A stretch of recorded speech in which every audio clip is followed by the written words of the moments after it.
السلام علیکم ناظرین، کسے خبر تھی کہ لے کر چراغ مصطفی جہاں میں آگ لگا تھی پھرے گی بو لہبی۔ سانحہ جڑاوالا میں اہم پیش رفت ہوئی ہے اور پولیس سے مسجد میں اعلان کر کے اقلیتی عبادت گاہوں پر حملے کے لیے اشتعال دلانے والے شرپسند یاسین کو گرفتار کر لیا ہے۔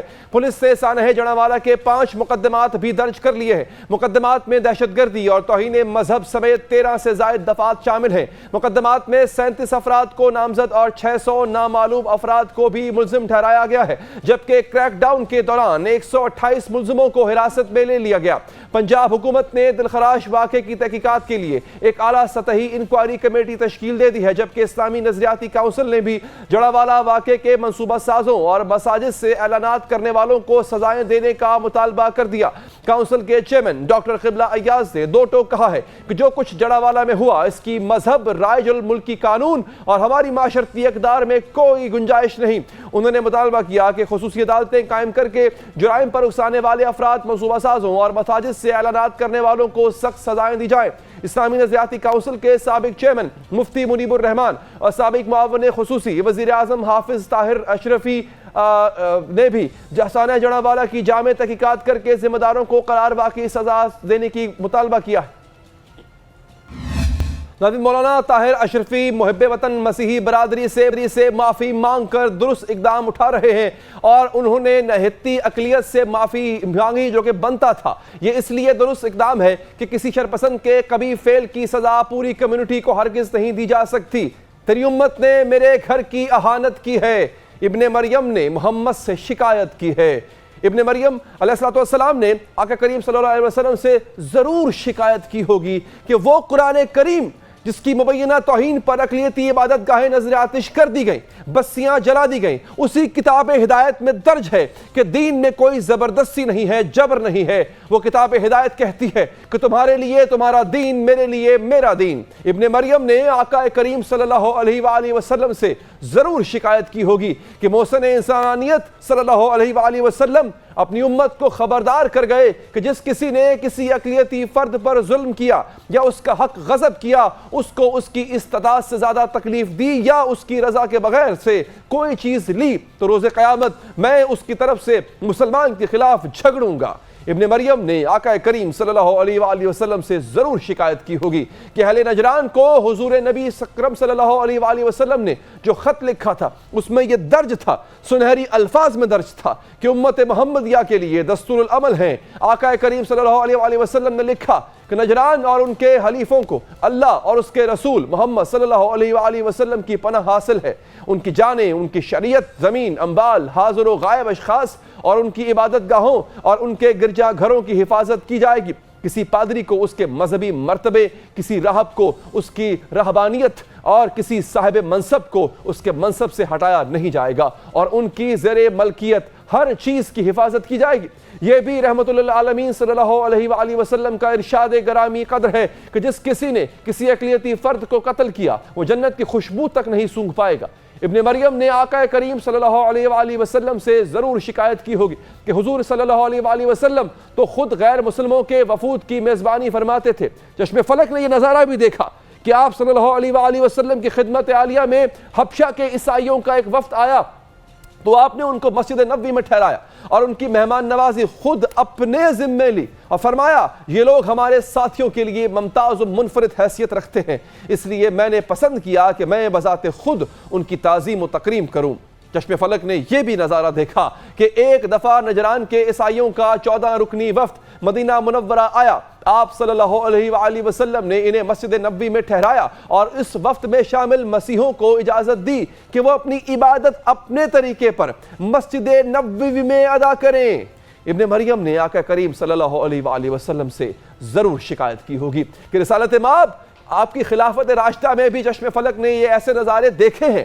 دور صدیقی میں آنات کے باشندوں کے ساتھ معاہدے میں نکات میں یہ بھی تھا کہ ان کے گرجے اور ان کی خانقاہیں منہدم نہیں کی جائیں گی۔ وہ ہماری نماز پنجگانہ کے سوا ہر وقت اپنا ناقوس بجا سکتے ہیں، ان پر کوئی پابندی نہیں ہوگی۔ وہ اپنی عید پر صلیب نکال سکتے ہیں۔ دور فاروقی میں اہل ماہبار اذان سے معاہدہ ہوا کہ جس میں کہا گیا کہ ان کے اموال، نفوس اور اراضی ہر ایک پر ان کا قبضہ بدستور تسلیم کیا جاتا ہے۔ انہیں نہ تو ان کے دین سے ہٹایا جائے گا اور نہ ان کی شریعت سے تعرض کیا جائے گا۔ سیدنا علی المرتضیٰ رضی اللہ تعالیٰ عنہ نے اپنے عامل کو کسی علاقے میں بھیجتے ہوئے فرمایا کہ ان کے جاڑے اور گرمی کے کپڑے، ان کے کھانے کا سامان اور ان کے جانور جن سے وہ کھیتی باڑی کرتے ہیں، خراج وصول کرنے کی خاطر نہ بیچنا، نہ کسی کو درہم وصول کرنے کے لیے کوڑے مارنا، نہ کسی کو کھڑا رکھنے کی سزا دینا، اور نہ خراج کے عوض کسی چیز کو نیلام کرنا، کیونکہ ہم جو ان کے حاکم بنائے گئے ہیں، ہمارا کام نرمی سے وصول کرنا ہے۔ ابن مریم نے آقا کریم صلی اللہ علیہ وآلہ وسلم سے ضرور شکایت کی ہوگی کہ چراغ مصطفی لے کر بو لہبی کیوں آگ لگاتی پھر رہی ہے۔ ہمیں جوائن کیا ہے علامہ ابتسام الہی ظہیر صاحب نے، انتہائی مشکور ہوں علامہ صاحب کہ آپ نے پروگرام کے لیے وقت نکالا۔ ہمیں جوائن کیا ہے حسن الیاس صاحب نے، آپ کا بھی سر بہت بہت شکریہ کہ آپ نے وقت نکالا۔ علامہ ابتسام الہی ظہیر صاحب، سر آغاز آپ سے کروں گا، دین میں اس کی گنجائش نہیں ہے، کیوں یہ بات ہم اپنے لوگوں کو سمجھا نہیں پاتے ہیں کہ بطور ایک میجورٹی مسلم سٹیٹ ہمارا فرض بنتا ہے کہ ہم اقلیتوں کے حقوق کا تحفظ کریں؟ ہاں البتہ جہاں پر ہمارے شاعر دین کو نقصان پہنچانے کی بات ہو تو قانون حرکت میں آنا چاہیے، لیکن کیا ایسے موقع پہ قانون خود کو ہاتھ میں لینا، مجمع کا خود کو قانون سے بالاتر سمجھنا، کیا یہ درست ہے علامہ صاحب؟ دیکھیں بنیادی طور پر بات یہ ہے کہ اقلیتوں کے حقوق جس طرح ابھی آپ مینشن کر رہے تھے بالکل واضح ہیں۔ لا اکراہ فی الدین کے تحت اس بات کی کوئی گنجائش نہیں کہ جبراً ان کو ہم اپنے مذہب میں کنورٹ کرنے کی کوشش کریں، نہ ہی ہم ان کے جو فنڈامنٹل ہیومن رائٹس ہیں ان کی ہم وائلیشن کر سکتے ہیں، جن میں ان کی عبادات کا، ان کی عبادت گاہوں کا، ان کی رسومات کا اور ان کے معاملات کا تحفظ بھی شامل ہے۔ ہم یہ بات سمجھتے ہیں کہ حرمت قرآن مجید کا مسئلہ ہو یا حرمت رسول اللہ صلی اللہ علیہ وسلم کا مسئلہ ہو، جس شخص نے بھی توہین کا ارتکاب کیا ہو اسی کو انویسٹیگیشن کے بعد قرار واقع سزا ملنی چاہیے، اور کوئی بھی ایسا عمل جس کے نتیجے کے اندر پوری کمیونٹی کو ہراساں کیا جائے، پوری کی پوری کمیونٹی کو تھریٹ کیا جائے، یا پوری کمیونٹی کی املاک کو، ان کی جانوں کو جو ہے وہ ایک انسیکیورٹی کا ان کو احساس دلایا جائے، اس کی اسلام میں کوئی گنجائش موجود نہیں۔ اور یہ بات ہمیں بہرحال ایڈمٹ کرنی پڑے گی، ہمارے ملک کے عمومی حالات اس قسم کے نہیں ہیں۔ ہمارے ساتھ جو ہے مسیحی برادری کے لوگ اٹھتے بھی ہیں، بیٹھتے بھی ہیں، ان کے ہمارے ساتھ معاملات بھی ہیں، وہ ہمارے دفاتر میں کام بھی کرتے ہیں، لیکن کئی مرتبہ اس طرح کی بات ہوتی ہے کہ جب کوئی اس طرح کا حرمت رسول اللہ صلی اللہ علیہ وسلم یا حرمت قرآن سے متعلق معاملہ ہوتا ہے تو بعض لوگ جو ہوتے ہیں، جو ان پڑھ ہوتے ہیں، جاہل ہوتے ہیں، اگنورنٹ ہوتے ہیں، اور ان کے اندر اشتعال پایا جاتا ہے، غصہ اور اینگر پایا جاتا ہے، اور وہ فقہی احکامات سے اور اسلامی احکامات سے نابلد ہوتے ہیں، وہ لوگ ان لوگوں کے اکسانے کے اوپر جو ملک کے اندر وحدت کو، انٹیگریٹی کو جو ہے تباہ و برباد کرنا چاہتے ہیں، وہ ان کے ہاتھوں استعمال ہو کر اس قسم کی حرکتوں میں ملوث ہو جاتے ہیں۔ ہمارے ملک کے اندر کئی ہمارے مخالفین کے عناصر اور ان کی ایجنسیاں اور جو ان کے ادارے ہیں، ان کے نمائندگان جو متحرک رہتے ہیں۔ ہمارا انڈیا کے ساتھ جو معاملات ہیں آپ کے سامنے ہیں، اور دیگر بہت سے ایسے معاملات ہیں کہ ہمیں اسرائیل کے ساتھ اور دیگر کئی لوگوں کے ساتھ کئی محاذوں پہ کنفرنٹ کرنا پڑ رہا ہے۔ تو اس قسم کے لوگ جو ہوتے ہیں وہ بھی اس موقع کے اوپر ان چیزوں کو ہوا دینے کی کوشش کرتے ہیں، اور یہ جاہل لوگ جو ہوتے ہیں اور جو سزا کیا ہے؟ کیا دین میں اس کی سزا بھی مختص کی گئی ہے؟ بالکل میں یہ بات سمجھتا ہوں کہ دیکھیں بنیادی طور پہ جو بندہ بھی فساد فی الارض کا مرتکب ہوتا ہے اس کے بارے میں قرآن مجید کے احکامات بالکل واضح ہیں، یا اسے قتل کر دیا جائے، یا اسے سلیب دے دی جائے، یا اس کو جلا وطنی کو پر مادہ کر دیا جائے، یا اس کے ہاتھ پاؤں کاٹ دیے جائیں۔ یہ چیز کی جزا ہے جو انہوں نے زمین کے اوپر فساد پھیلایا۔ اور اکل ارینا کا واقعہ بالکل واضح ہے، جب چرواہوں نے اس حوالے سے جو غیر انسانی اقدامات کیے اور باقاعدہ طور کے اوپر جو چرواہوں کا مال لے کے جو تھے وہ لوگ جو دوڑ گئے، جن کو باقاعدہ طور مدینہ طیبہ کے یہ انوائرمنٹ کے اندر ایک پناہ دی گئی تھی، تو اس موقع پر ان سے بڑا شدید قسم کا انتقام لیا گیا، ان کے باقاعدہ طور کے اوپر ان کی آنکھوں کے اندر بھی سلائیاں پھیر دی گئی تھی۔ تو میں یہ بات سمجھتا ہوں کہ یہ جو ہے ان کو ایک باقاعدہ طور پہ ایک ایگزمپلری قسم کی پنشمنٹ دینا، یہ بات بھی بڑی ضروری ہوتی ہے۔ جان کا بدلہ جان یا فساد فی الارض کے مرتکبین کا کڑا احتساب کرنا یہ تو حکومت وقت کی ذمہ داری ہے۔ میں نے اس والے ٹویٹ بھی کیا ہے کہ جہاں پر حرمت قرآن مجید کے مجرم جو ہے اکاؤنٹیبل ہیں لاء کے سامنے، وہاں پر وہ لوگ بھی بڑی شدت کے ساتھ اکاؤنٹیبل ہیں جنہوں نے ان کی املاک کو یا ان کی جانوں کو نقصان پہنچانے کی کوشش کی ہے۔ اسلام کا پیغام جو ہے اس کے اندر مساوات بنی آدم کا خیال رکھا گیا ہے۔ یہ ٹھیک ہے کہ ہم نجات کا راستہ، فلاح کا راستہ اسلام ہی کو سمجھتے ہیں، لیکن جہاں تک تعلق ہے دنیا کے ٹرمز کا، تو اس کے اندر جو ان کو فنڈامنٹل رائٹ جو ہمارے دین نے دیے ہیں یا ہمارے آئین اور ہمارے مذہب نے دیے ہیں، ان کو وائلیٹ کرنے کی کوئی گنجائش موجود نہیں ہے۔ ٹھیک ہے حسن الیاس صاحب، سر آپ کا بھی بہت بہت شکریہ. حسن الیاس صاحب، کیوں ہم اپنے لوگوں کو یہ شعور کیوں نہیں دے پائے ہیں؟ مطلب کیوں ایسا لوگوں کو لگتا ہے کہ جب بھی کوئی ایسی نوبت آئے گی یہ وہ کام ہے جس کو دین کی نصرت کہا جاتا ہے؟ مطلب دین کی نصرت جو ہے وہ اگر ہم نے سیکھنی ہے صحابہ کرام سے سیکھی جائے نا. یہاں پہ لگتا ہے کہ اگر ہم کسی ایسے شخص کو جو کہ مبینہ طور پہ گستاخی کا مرتکب ہوا ہے اس کو اگر ہم خود مار دیں گے تشدد کا نشانہ بنا کے تو یہ دین کی نصرت ہے، یہ مدد ہے دین کی. ہم اپنا حصہ ڈال دیں گے چاہے عام زندگی میں جتنے مرضی گناہ کرتے ہو ہم. یہ تاثر کیوں بن چکا ہے عام عوام کے ذہن میں؟ دیکھیے، سوسائٹی کا جو بھی رد عمل سامنے آتا ہے اس کے کچھ گہرے علمی فکری پہلو ہوتے ہیں. اگر آپ ان پر نظر نہ رکھیں اور صرف مذمت در مذمت پر قائم رہیں تو اس سے مسئلہ حل نہیں ہوگا. ہمارے ملک کے اندر ہمارے جو علماء ہیں انہوں نے ایک مذہبی ماحول پیدا کیا ہے. اس مذہبی ماحول کے پیچھے ان کی ایک خاص مذہبی فکر ہے. وہ مذہبی فکر یہ ہے کہ دینی معاملات کے اندر بہت لمبے عرصے تک علماء کو یہ حیثیت حاصل رہی کہ وہ لوگوں کا فیصلہ کریں. جوڈیشری ان کے ہاتھ میں تھی. ٹھیک ہے، اسٹیٹ اسٹرکچر تبدیل ہوا، زمانے کا جبر ہوا، بہت ساری چیزیں ہیں جو اب وہ ان کے ہاتھ میں نہیں رہیں. مذہبی معاملات میں علماء اپنی اتھارٹی کو سرنڈر کرنے پر تیار نہیں ہیں. اگر وہ تیار نہیں ہیں تو پھر وہ ان چیزوں کو گلیمرائز کرتے ہیں، اپنی نج کی مجالس میں کرتے ہیں، اپنے جمعوں کے خطبات میں کرتے ہیں. وہ یہ بتاتے ہیں کہ غازی علم الدین سے لے کر ممتاز قادری تک اور عامر چیمہ سے لے کر یہ باقی جتنے عاشقان رسول ہیں ان کو رسول اللہ صلی اللہ علیہ وسلم رخصت ہونے کے بعد وصول کرتے ہیں، قبر سے خوشبوئیں آتی ہیں، ان کے جنازے پڑھے جاتے ہیں، ہمارے ملک کے اکابرین ان کے جنازوں میں شریک ہوتے ہیں. وہ شخص جس کو قتل کر دیا جاتا ہے بے رحمانہ، ممتاز قادری، جس کو مار دیتا ہے، اس مارنے والے سلمان تاثیر کے جنازے کے لیے مولوی نہیں ملتا، لیکن ممتاز قادری کے جنازے میں پنڈی کی گلیاں بھر جاتی ہیں. یہ کیوں ہوتا ہے؟ اس لیے کہ ہمارے علماء یہ سمجھتے ہیں کہ اس طرح کے معاملات میں اگر کوئی شخص قانون ہاتھ میں لے کر اقدام کر دیتا ہے تو اگرچہ قوانین ہم یہ دیکھ رہے ہیں سر اس میں اقلیتیں نشانہ بنتی آئیں. میں اس کی طرف پہ آ رہا ہوں. اقلیتیں نشانہ بنتی ہیں، اصل میں نشانے تبدیل ہوتے رہتے ہیں، جذبات ہوئی ہیں، کبھی نشانے اپنے بنتے ہیں، کبھی نشانے غیر بنتے ہیں. اقلیت کا کوئی سوال نہیں ہے ہمارے ملک میں. یہ ملک قومی ریاست ہے. اس ملک میں کوئی ہمارا دریوزہ گر باج گزار اور کاسہ گدائی لے کے حقوق مانگنے نہیں آیا. قومی ریاست ہے، مسیحی برابر کے شہری ہیں. ہم نے ان کو کوئی حقوق نہیں دینے، وہ حقوق وہی ان کے ہیں جو ہمارے حقوق ہیں. ہم لوگوں نے ایک ماحول پیدا کیا ہے یہاں پر. میں آپ سے دیانتداری سے پوچھتا ہوں، قانون حرکت میں آتا، اس کو پکڑ کے لے جاتا، کیا ہوا ہے؟ ذرا ہیومن رائٹس کمیشن کی رپورٹ پڑھیں. 1400 سے زائد توہین مذاہب کے کیسز یہاں موجود ہیں. عدالتوں کی راہداریوں میں مار دیتے ہیں ان کو. وکیل کوئی نہیں ملتا، جج ڈرتے ہیں فیصلہ کرتے ہوئے، اس لیے کہ علماء نے ایک ماحول پیدا کیا ہے. وہ جج گستاخ ٹھہرا دیا جائے. لیکن اس بار تو آپ نے وٹنس نہیں کیا کہ مجھے ہو سکتا ہے غلط ہوں میں، لیکن میں نے جتنا وٹنس کیا علماء جو ہیں وہ پولیس کے ساتھ کھڑے تھے، وہ اس کے خلاف بات کر رہے تھے. اور اس دفعہ جو ریاکشن علماء کا آیا ہے وہ بہت مختلف ہے.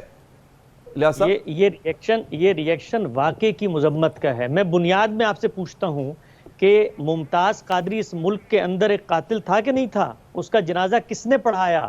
کس نے اس کو گلوریفائی کیا؟ کس نے گلیمرائز کیا؟ یہ جتنے واقعات اس سے پہلے ہوتے رہے. اس وقت جبر ہے زمانے کا، میڈیا کا جبر ہے، چیزیں سامنے آ جاتی ہیں. اچھا پھر ایک کام کرتے ہیں الیاس صاحب، ایک کام کرتے ہیں، ٹھیک آپ کی موجودگی کا فائدہ اٹھاتے ہیں اور علامہ ابتسام الہی ظہیر صاحب سے پوچھتے ہیں کہ کیا وہ بھی ایسے ہی غیر مطمئن ہیں علماء کے کردار سے جو اب تک انہوں نے نبھایا؟ علامہ صاحب دیکھیں جی، اصل بات یہ ہے کہ میں سمجھتا ہوں کہ اس بحث میں کنفیوژن پائی جا رہی ہے. جو انہوں نے مجھ سے پہلے جو آرگومنٹس دیے ہیں ان کا کرنٹ واقعے کا اپنا تعلق نہیں ہے. ایک واقعہ جس میں انونیمٹی پائی جاتی ہے، ایک واقعہ جس کے اندر ابھی جو ہے مجرم کا تعین کرنا ممکن نہیں ہے، وہاں پر جو ہے میث کے ذریعے جسٹس کرنے کی کوشش کرنا بالکل زیادتی کی بات ہے. لیکن جہاں تک تعلق عادل علم الدین شہید نے جس دور میں کام کیا، کیا بلیسفیمی لاز موجود تھے؟ ان کے پاس کون سا راستہ جس کے ذریعے وہ رنگیلا رسول لکھنے والے خبیث انسان کو جو ہے یا شاتم رسول کو انجام تک نہ پہنچاتے؟ تو میں یہ بات سمجھتا ہوں اگر آپ سلمان تاثیر کی بات بھی کرتے ہیں تو سلمان تاثیر صاحب کے ساتھ کئی ایسے بیانات تھے جو غیر ذمہ دارانہ بھی تھے اور وہ ایک اور کام کرتے ہیں. وہ نفسیات ہے جس کی طرف میں نشاندہی کرنا چاہ رہا تھا. اچھا لیکن یہ وہ نفسیات ہے. ہم شاید غلط جگہ پہ چلے گئے. جی میرا سوال لے لیں علامہ صاحب، آپ سوال لے لیں، الیاس صاحب آپ اس کا جواب دیجیے گا. میں ایک اس کو براڈر اسپیکٹرم میں دیکھتے ہیں. اب ہمارے ہاں میں انتہائی معذرت کے ساتھ اپنی مسیحی بہن بھائیوں سے معذرت کے ساتھ اگلے جملے ادا کرنے جا رہا ہوں. ہمارے مسیحی بہن بھائیوں کو جس قسم کا کام ہمارے معاشرے میں دیا جاتا ہے، خاص قسم کا کام ہے، میں اس کا نام بھی نہیں لیتا، آپ سب لوگ سمجھدار ہیں، اور اس خاص قسم کے کام کی وجہ سے ایک خاص لقب ہے، ایک کچھ القابات ہیں جن سے ان کو نوازا جاتا ہے۔ اب یہاں پہ علماء کہاں سے آ گئے، یہاں پہ دین کہاں سے آ گیا؟ یہ جو ہماری معاشرے کی سوچ پائی جاتی ہے علماء کی بات ہے اقلیتوں کو لے کر کے، ایسی کیوں ہے سر؟ جی علامہ صاحب اس پہ ذرا آپ پھر الیاس صاحب سے بات کریں گے۔ جی میں آپ کو بتاتا ہوں، بالکل میں یہ بتاتا ہوں، اس کا تعلق بنیادی طور پر ان کی مذہبی کیفیت کا ساتھ نہیں، اس کا تعلق ان کی طبقاتی کیفیت کا ساتھ ہے۔ جو مسلمان بھی اس طبقاتی کیفیت میں مبتلا ہوتا ہے اور یہ کام کر رہا ہوتا ہے، آپ اس کو لیٹ ڈاؤن کرتے ہیں۔ آپ کے معاشرے میں انسان کو اس کے پیشے کے ساتھ جج کرنے کا جو ٹرینڈ پایا جاتا ہے، اس کا مذہب کے ساتھ تعلق نہیں ہے، بلکہ مذہب تو تمام پیشوں کو ایسا سمجھتا ہے۔ مذہب کہتے ہو کسی پیشے کے لحاظ سے کسی کو ڈیفرینشیٹ کرنا یا اس کے بارے میں اس کے اوپر اس کو ٹیگ کرنا، اس کی گنجائش ہی موجود نہیں ہے۔ لیکن ان لکیلی ہمارے معاشرے کے اندر جو ایلیٹس ہیں یا صاحب اشر و رسوخ لوگ ہیں، وہ ان لوگوں کو لیٹ ڈاؤن کرتے ہیں جو غریب لوگ ہوتے ہیں یا بنیادی طور پر ان کے پاس پیسہ یا ان کا ویلتھ موجود نہیں ہوتی۔ یہ ہمارے معاشرے کے جو ڈیروگیٹری قسم کے جو ان کو القابات دیے جاتے ہیں، وہ ان کے مذہب کی وجہ نہیں دیے جاتے۔ اگر ایسا ہو تو وہی لوگ جب یورپ کے اندر انہی کے مذہب کے لوگوں سے ملتے ہیں تو ان کا تصویر بنانے کا اپنے لیے باعث فخر سمجھتے ہیں۔ اس کا مطلب ہے وہاں جو ایشو ہے وہ مذہب کا نہیں ہے، بلکہ ان کی طبقاتی طور پہ پاورٹی کا ایشو ہے، جس کی وجہ سے ان کو اس طرح ایڈریس کیا جاتا ہے۔ اور وہ کام کرنے کے اندر جو ملوث لوگ ہوتے ہیں، اگر وہ مسلمان بھی ہوں گے تو ان کو بھی لیٹ ڈاؤن کیا جائے گا۔ حالانکہ میں سمجھتا ہوں وہ کئی اعتبار سے ہمارے محسن ہیں کہ وہ کئی ایسے کام کر رہے ہیں جو ہمارے عام لوگ کرنے پہ تیار نہیں۔ تو جو ایسا کام کرے جو عام ایوریج لیول کے لوگ نہ کر رہے، تو ہمیں تو ان کا احسان مند ہونا چاہیے۔ صحیح ڈاکٹر صاحب، انتہائی مشکور ہوں آپ کا، آپ نے وقت دیا۔ کاش میرے پاس مزید وقت ہوتا، یہ بحث بہت لمبی جا سکتی تھی، لیکن الیاس صاحب آپ کا بھی بہت اثر کیا، آپ نے پروگرام کے لیے وقت نکالا۔ ایک وقفہ لیں گے ناظرین۔ الیکشن کمیشن نے ایک ایسا فیصلہ کر دیا جس سے بعض جماعتیں خوش ہیں، بعض اس پہ افسوس کر رہی ہیں۔ کیا فیصلہ ہوا ہے یہ بتائیں گے آپ کو وقفے کے بعد۔ بریک کے بعد حاضرین ناظرین، الیکشن کمیشن نے کہا ہے کہ 90 دن میں انتخابات نہیں ہو سکتے اور حلقہ بندیوں کے لیے 4 ماہ کا وقت مختص کر دیا ہے۔ حالانکہ آئین کہتا ہے کہ اسمبلیاں تحلیل ہونے کے بعد 90 دن کے اندر الیکشن کرائے جائیں۔ اس ملک میں کوئی قانون نہیں ہے بلکہ مرضی ہی قانون ہے۔ مرضی ہو تو آئین کو بھی پسے پشت ڈال دیا جاتا ہے، مرضی ہو تو نظریات بدل دیے جاتے ہیں۔ اس حقیقت کا تازہ ثبوت اختر مینگل کے ایک انٹرویو میں سامنے آیا ہے۔ بلوچستان نیشنل پارٹی کے سربراہ نے اعتراف کیا کہ جب انہوں نے آرمی چیف کی مدت ملازمت میں توسیع والے قانون کی حمایت کی تھی تو بدلے میں اپنے 150 آدمی رہا کروائے تھے۔ اس ملک میں کوئی قانون نہیں ہے بلکہ مرضی ہی قانون ہے۔ مرضی ہو تو ثواب کو بھی گناہ قرار دے دیا جاتا ہے اور مرضی ہی گناہ کو بھی ثواب بنا دیتی ہے۔ اس ملک میں کوئی قانون نہیں ہے بلکہ مرضی ہی قانون ہے۔ مرضی کسی سزا یافتہ مجرم کو بھی جیل کی سلاخوں سے نکال کر بیرون ملک پہنچا دیتی ہے اور پھر اس کی واپسی کے لیے بھی ہر قسم کی گارنٹی مل جایا کرتی ہے۔ اس ملک میں کوئی قانون نہیں ہے بلکہ مرضی ہی قانون ہے۔ آئین کہتا ہے کہ نگران سیٹ اپ صرف 3 ماہ کا ہوگا۔ آئین کہتا ہے اسمبلیاں تحلیل ہونے کے بعد 3 مہینوں میں الیکشن ہوں گے، لیکن پھر بھی الیکشن کے فیصلے بس اپنی مرضی پر کیے جاتے ہیں۔ اس ملک میں کوئی قانون نہیں ہے بلکہ مرضی ہی قانون ہے۔ سانحہ 9 مئی کے بعد اسیروں کو پی ٹی آئی سے لا تعلقی کے اعلان پر رہائی مل جایا کرتی ہے۔ مقدمات میں دھسے سیاستدانوں کو حکمرانی مل جایا کرتی ہے۔ مقدمات سے بریت مل جایا کرتی ہے۔ کرپشن کیسز کا سامنا کرنے والوں کو بھی عہدہ اور اختیار مل جایا کرتا ہے۔ اس ملک میں کوئی قانون نہیں ہے بلکہ مرضی ہی قانون ہے۔ ادارے، نظام، سیاست سب آئین اور قانون کے مطابق نہیں بلکہ اپنی مرضی سے چلائے جاتے ہیں۔ بات کریں گے، ہمیں جوائن کیا ہے سائرہ بانو صاحبہ نے۔ بہت شکریہ آپ کا سائرہ بانو صاحبہ۔ الیکشن کمیشن کہتا ہے الیکشن نہیں ہو سکتے، حالانکہ آئین کہتا ہے 90 روز میں الیکشن کروانے۔ راجہ ریاض کہتے ہیں فیصلہ بڑوں نے کیا، الیکشن فروری میں ہوں گے۔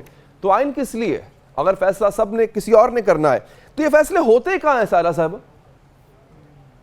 ہم نے الیکشن کمیشن کے اتنے اختیارات بڑھا دیے ہیں اور سی سی آئی کی میٹنگ میں بھی یہ فیصلہ ہوا تھا، تو پھر ظاہر فیصلہ تو ماننا پڑے گا۔ اور ابھی آپ نے راجہ ریاض صاحب کو کہا تھا، مجھے نہیں پتا وہ کن بڑوں کی بات کر رہے ہیں۔ دیکھیں چھوٹے تو پھر بڑوں کی بات مانتے ہوتے ہیں، تربیت بھی ہماری ایسی ہے کہ بڑوں کا کہنا مانتے ہیں۔ اب دیکھیں مجھے نہیں لگتا کہ فروری میں بھی ہو جائیں گے۔ اللہ کرے کہ جو ایک ڈیٹ وہ کہتے ہیں گردش کر رہی ہے کہ 15 فروری ہو جائے، اچھی بات ہے۔ آئین تو خیر ویسے کیا ہی کہنے کہ ملک میں ہے یا نہیں ہے، آئین تو توڑ ہی چکے ہیں ہم لوگ، لیکن میں کہتی ہوں زیادہ نہ ٹوٹے۔ کہ تھوڑا بہت کنارہ ٹوٹا ہے وہ برتن سلامت رہے اور اسی سے گزارا کرتے ہیں ہم لوگ.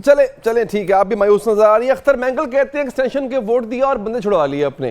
یہ کون سا قانون ہے جہاں پہ آپ کسی کو ووٹ دے کے بندے چھڑوا سکتے ہیں اپنے؟ یہ تو بہت متنازع سا ان کا جواب تھا. اور یہ جو انٹرویو تھا یہ تو آپ مینگل صاحب سے پوچھیں کہ انہوں نے یہ نیگوسیشن کس سے کی تھی. مطلب تو ایسے لگ رہا ہے کہ جیسے وہ اغوا برائے تاوان کی ہم لوگ بات کرتے ہیں. ہمارے سندھ میں تو خیر کافی ہوتا ہے کہ بات چیت ہوتی ہے اور پھر بندے رہا کروانا. مجھے نہیں پتا انہوں نے کس تناظر میں کیا ہے اور کس سے کروائے ہیں. اور اگر صرف بات چیت سے 150 بندہ باہر آ گیا تو پھر آیا وہ کیا قانونی طور پہ پکڑا ہوا تھا؟ یہ وہی اس کا زیادہ جواب دے سکتے ہیں کیونکہ ہمیں نہیں پتا تھا کہ کیا کیا ڈیل ہو رہی ہے اور کیا کیا ڈیل نہیں ہو رہی. چلو یعنی کہیں سے فیصلہ ہوتا ہے, فروری میں انتخابات ہوں گے, پھر کہیں سے کوئی بندے چھوڑ دیتا ہے, اب کہیں سے کوئی گارنٹی بھی دے رہا ہے کسی کو. رانا ثناء اللہ کہتے ہیں نواز شریف کو گارنٹی مل گئی ہے. تو میم یہ بتائیے گا کہ میاں صاحب کو بھی گارنٹی مل گئی ہے, یہ سب کچھ کیسے ہو کیسے رہا ہے؟ یہ کون سے ورلڈ میں, کون سی پیرلل ورلڈ میں ہو رہا ہے؟ سارے سوال آپ ایسے پوچھ رہے ہیں جس کا میرے تو کوئی تعلق نہیں ہے. مطلب آپ دیکھیے, اب یہ بھی آپ کو رانا صاحب سے پوچھنا چاہیے تھا کہ گارنٹی کس نے دی ہے, کہ بھئی یہ کیا گارنٹیوں پہ چل رہا ہے ملک, کیا ہو رہا ہے, کیا یہاں پر آئین اور قانون کوئی نہیں ہے, وہ آ کے مقدمے کا سامنا نہیں کریں گے, کوئی کیا پتہ بیچ میں کوئی قانونی ایسا حکم رہ جائے کہ جس سے سزا ہو جائے. گارنٹی کس نے دی ہے؟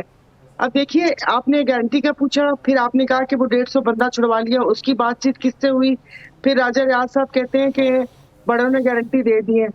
میں بہت چھوٹی سی ہوں, جیسے وہ نہیں تو 2 ہاتھیوں کی جنگ میں میں گھاس پھوس سمجھ لیں. تو میں اب اتنا آپ کو اس کی تفصیل کیا بتاؤں. وہ کہہ رہے نا کہ آپ کے سوالوں میں ہی جواب ہے. جس چیز کا آپ ہمیں نہ سمجھ آئے تو سوال. میں عرض یہ کر رہا ہوں سارا بانو صاحبہ, آپ اس سسٹم کا حصہ ہے, تو اس سسٹم کا حصہ ہونے کے ناطے آپ کو پتا تو ہوگا کہ ہاؤ دس سسٹم ورکس. میں چاہ رہا ہوں آپ عوام کو سمجھائیں. عوام کو تو یہ لگتا ہے نا کہ ہر چیز آئین کے مطابق ہوتی ہے, ایک قانون ہے اس قانون کے مطابق ہوتی ہے, اس پروسیجر کے مطابق ہوتی ہے, لیکن شاید سسٹم کسی اور طریقے سے چلتا ہے. وہ سسٹم سمجھا دے کیسے چلتا ہے. یہ فکرہ بڑا وہ ہے, میرا ملک میری مرضی. یہ بھی اچھی بات ہے. تو یہاں مجھے جو دکھتا ہے نہ آئین ہے اور نہ آئینے ہیں کہ جن آئینوں میں ہم اپنا چہرہ دیکھ سکیں کہ ہم لگ کیسے رہے ہیں یہ سب چیزیں کرنے کے بعد. تو ملک میں دونوں نہیں ہیں. اب وہ کہہ رہے ہیں نا کہ پتہ چلے کہ اس کے اوپر میرے پہ توہین عدالت ہی لگ جائے, لیکن آئین کہاں ہے؟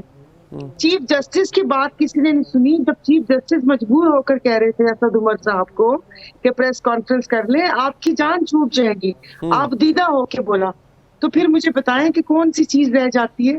مطلب اب اس میں سے میں آپ کو کھود کر کیا نکال کے بتاؤں. ان تمام سوالوں میں وہ کہتے ہیں نا کہ سب کچھ سامنے ہے, سامنے ہے بھی اور نہیں بھی. میں عرض یہ کر رہا ہوں, چلیں آپ سچ میں اس میں خود سے اپنے کیا الفاظ ایڈ کر سکتی ہوں. اچھا نہیں, میں نے پہلی دفعہ دیکھا کہ سارا بانو جو ہیں وہ سپیچلیس ہو گئی ہیں. سارا بانو کے پاس آج جواب نہیں ہے, اس کی کیا وجہ ہے؟ سوال پہ سپیچلیس نہیں ہوئی, یعنی کہ دیکھیے نا, جو بیان میں نے دیا ہو وہ آپ مجھ سے پوچھئے, میں آپ کو اس کی پوری تفصیل اور پوری اس کا سیاق و سباق خلاصہ کر کے میں آپ کو بتاؤں. اب رانا صاحب نے بیان دیا کہ گارنٹی دی ہے. اب یہ تو رانا صاحب کو پتا ہوگا نا کہ ان کو گارنٹی کس نے دی ہے. انہوں نے آدھی بات کی, اینکر نے ان سے کیوں نہیں پوچھا. اختر مینگل صاحب نے بولا کہ میں نے اپنا 150 بندہ چھڑوا لیا. بندہ پوچھے کہ 150 بندہ کے کچے کے ڈاکوؤں سے چھڑوایا, کس سے چھڑوایا آپ نے؟ بات یہ چنبل میں بیٹھے ہوئے ہم لوگ, کہاں بیٹھے ہوئے, اور اگر ان بندوں کا قصور نہیں تھا تو پھر آپ کے صرف ووٹ دینے پر بندے کیسے چھوڑ دیے؟ یہ ایسا ہی ہے جیسے 9 مئی کے واقعات کی جو بندہ مذمت کرتا ہے وہ پاک صاف ہو کے دوسری پارٹی جوائن کر کے وہ کہتے ہیں نا کشل منڈل ہو کر بیٹھ جاتا ہے. اور جنہوں نے ابھی تک پریس کانفرنس نہیں کی وہ ابھی تک وہاں پر جیلوں میں ہیں. تو میں اس کے بارے میں آپ مجھے بتائیں نا, میں اس کی تفصیل کیا بتا سکتی ہوں. آپ کو بھی پتہ ہے, مجھے بھی پتہ ہے. تو آپ چاہ رہے ہیں کہ میں بولوں اور میں چاہ رہی ہوں کہ میں نہیں بولوں گی. صاحبہ اصل میں بات یہ ہے کہ یہ سب فائدہ بھی اٹھاتے ہیں اور پھر آ کے بتا بھی دیتے ہیں. میں حیران ہوں کہ ایسی باتیں تو خفیہ رکھی جاتی ہیں, مگر اگر نواز شریف کو گارنٹی ملی ہے یہ بات تو خفیہ رکھی جانی چاہیے تھی. اگر انہوں نے ووٹ دے کے بندے چھڑائے ہیں اس کو بھی خفیہ رکھا جانا چاہیے تھا. تو یہ کیسے ممکن ہے کہ بتا بھی دیتے ہیں سب؟ یہ کیا بتاؤں میں کہ یہ ہم لوگوں کا رویہ بن چکا ہے. یعنی کہ اگر ہم قانون توڑتے ہیں تو تب بھی ہم بتائیں گے.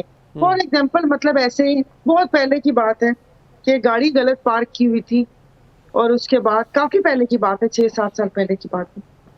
تو میں نے یہاں پر کسی کا نام لیا، اچھا، تو انہوں نے مجھے ایسے بھی کیا اور گاڑی بھی جانے دے دی. اب بجائے کہ میں بات پیٹ میں رکھتی، میں جدھر بیٹھ رہی تھی خوش ہو کے بتا رہی تھی. تمہیں پتہ ہے ایسے ہوا تھا. اچیومنٹ. تو یہ ہمارے رویے ہو چکے ہیں. یہ میں آپ کو پرانی بات بتا رہی ہوں کہ وہ کہتے ہیں نا کہ وقتاً فوقتاً ہم لوگوں کی غیرت و حمیت چیک کرتے ہیں، لیکن ہے نہیں ہم میں. I am sorry. اب اس کو کوئی کس طریقے سے لے، ورنہ یہاں پر کوئی سول سوسائٹی اور یہاں پر کوئی آئین اور قانون ہوتا تو بندہ ان سے سوال کرتا اور کھڑا ہو جاتا کہ بھیا تم نے گارنٹی کس سے لی ہے؟ کیا جو غریب لوگ جیلوں میں بند ہیں اور جن کے کیسز پینڈنگ ہیں اور جن اچھے ان کی وجہ سے ہمارا جو عدلیہ کا نمبر ہے وہ 139 ہے، تو کوئی ان کو کٹہرے میں لا کے گریبان سے پکڑ کے پوچھے اور مینگل صاحب سے بھی پوچھے کہ بھیا تم نے 150 بندے کیسے چھڑوائے؟ جہاں 150 کی بات تھی تم 250 کر لیتے، چلو 100 بندے اور بھی آ جاتے. اگر ان کا قصور تھا تو آپ کے کہنے پہ کیوں چھوڑا، اور اگر قصور نہیں تھا تو حبس بیجا میں کیوں رکھا؟ اور راجہ ریاض سے آپ سے پوچھے کہ بھئی عوامی نمائندے تو آپ ہیں، آپ نے سارا کام کرنا ہے، تو وہ کون سے بڑے ہیں وہ بھی آپ بتا دیں تاکہ ہمیں پتہ تو چل جائے کہ ہمارا دھڑی کون ہے.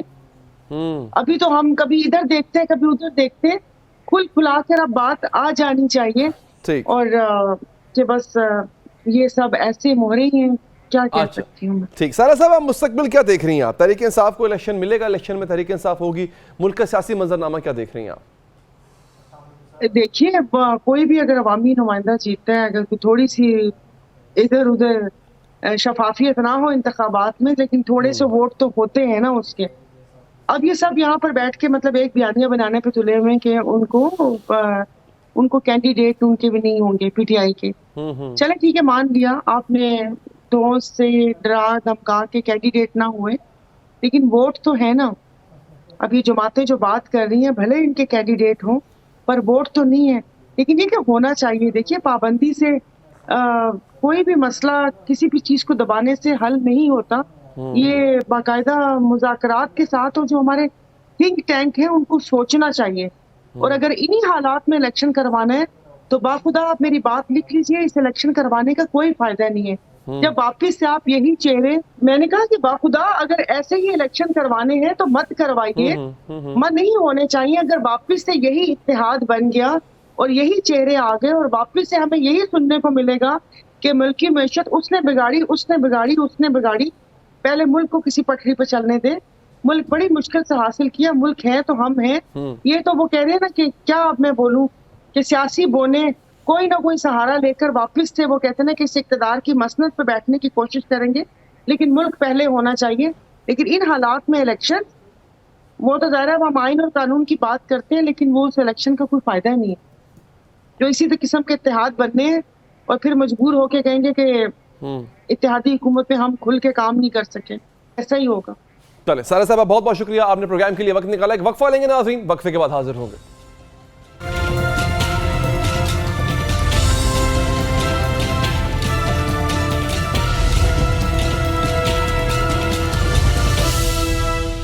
بریک کے بعد حاضر ناظرین. پی ٹی آئی چیئرمین کے بعد ان کی اہلیہ بشرا بی بی کے ستارے بھی گردش میں ہیں، جبکہ ان کے جادو ٹونے کی انوکھی داستانیں زبان زد عام ہیں. سابق خاتون اول سے توشہ خانہ سے لی گئی گھڑی کی رسیدوں کی جانچ ہو رہی ہے تو عدت کیس اور القادر ٹرسٹ سکینڈل بھی سر پر منڈلا رہا ہے. بشرا بی بی جہاں ایک طرف زیر عتاب ہیں، وہیں دوسری جانب ان کا جادو بھی سر چڑھ کر بول رہا ہے. جس طرح پی ٹی آئی چیئرمین کی بشرا بی بی سے شناسائی سے شادی، ایوان اقتدار سے پس دیوار زندان جانے تک کے سفر میں عملیات کا حوالہ ایک اہم حوالہ رہا ہے، اسی طرح ان کی زمان پاک سے گرفتاری کے بطن سے بھی عجیب و غریب کہانیاں جنم لے رہی ہیں.